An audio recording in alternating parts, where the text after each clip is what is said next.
In the beginning, there was only noise, a blur of images we were never meant to watch side by side. One channel promises fame, fun, and a prize for the taking.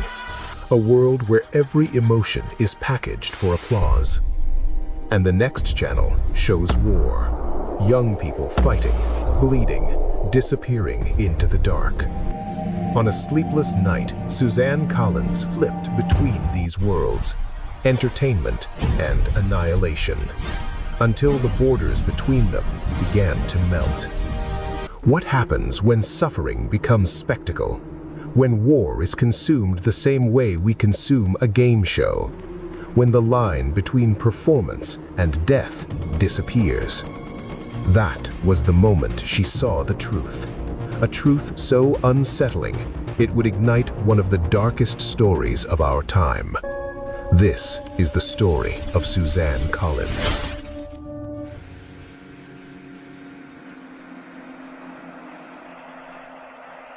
Before Panem, before the arena, there was a little girl in a quiet house trying to understand a war happening on the other side of the world.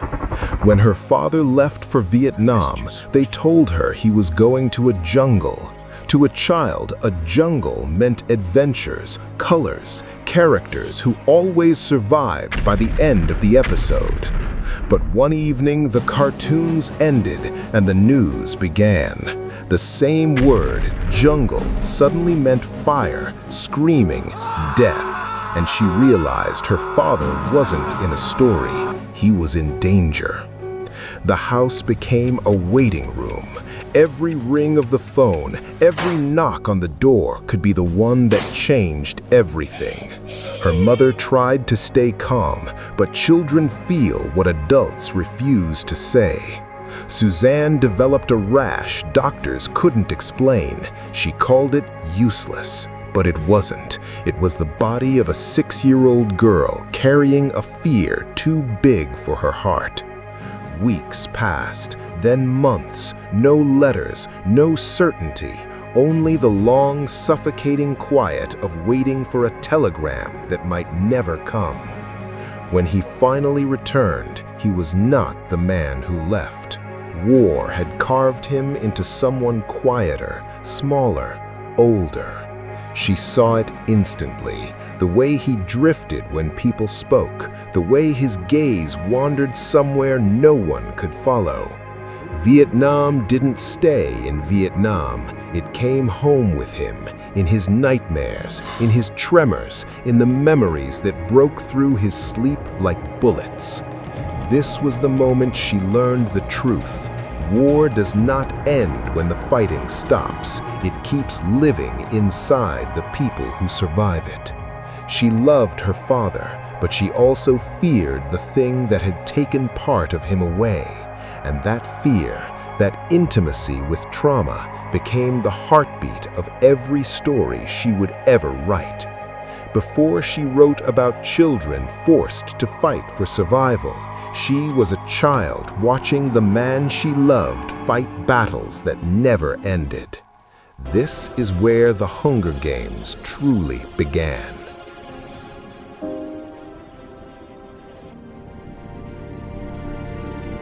It was late, too late. She should have been asleep, but something kept her awake. Restlessness, noise, the old shadows she thought she'd outrun. One channel showed victory, cheers, lights, a teenager celebrating a prize they didn't know how to handle. The next channel showed survival, young people again, but these ones were not playing. Fame, fear. And as her eyes grew heavier, the two worlds stopped being separate. She saw something horrifying. War packaged as entertainment. Entertainment borrowing the language of war. And in that instant, the idea struck her like a blow. What if children, like the ones on these shows, were forced to fight? What if their suffering was televised, celebrated, consumed? This was the birth of the arena. She didn't create a hero. She created a soldier, one who carried the same ghosts her father brought home from Vietnam. The arena was not fantasy. It was Vietnam reborn in metaphor. The traps, the paranoia, the invisible enemy, the endless hunger that gnaws as fiercely as fear. Katniss Everdeen is a survivor, yes, but she is also a victim of war. Haunted, guarded, always waiting for the next attack, even in peace. Just like the man Suzanne watched trembling in his sleep. This was not coincidence. This was inheritance. A daughter turning her father's trauma into a story the world would finally have to look at. And the games themselves, they were the perfect mirror, a spectacle of suffering, broadcast for entertainment. Exactly like the night she flipped between two channels and saw humanity at its most broken. The Hunger Games wasn't written to thrill us, it was written to warn us that the distance between watching a show and watching a war is terrifyingly thin. And so, from a lifetime of fear, silence, nightmares, and televised violence, a story emerged.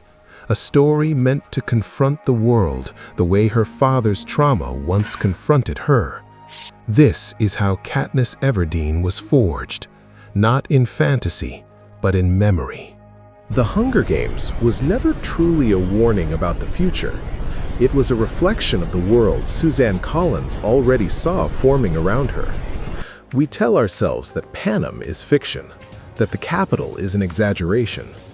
But every day, we scroll past suffering as easily as we scroll past a joke. Collins didn't write the capital as villains. She wrote them as us, comfortably distant from pain, watching the world's tragedies as content. Her goal wasn't to entertain us with a dystopia. It was to unsettle us, to force us to ask why we are so comfortable watching someone else's suffering as long as it arrives through a screen. Because in the end, The Hunger Games is not a story about them, it's a story about us. So the real question is, are we still just watching? Thank you for watching. If this story moved you, consider subscribing for more documentaries like this.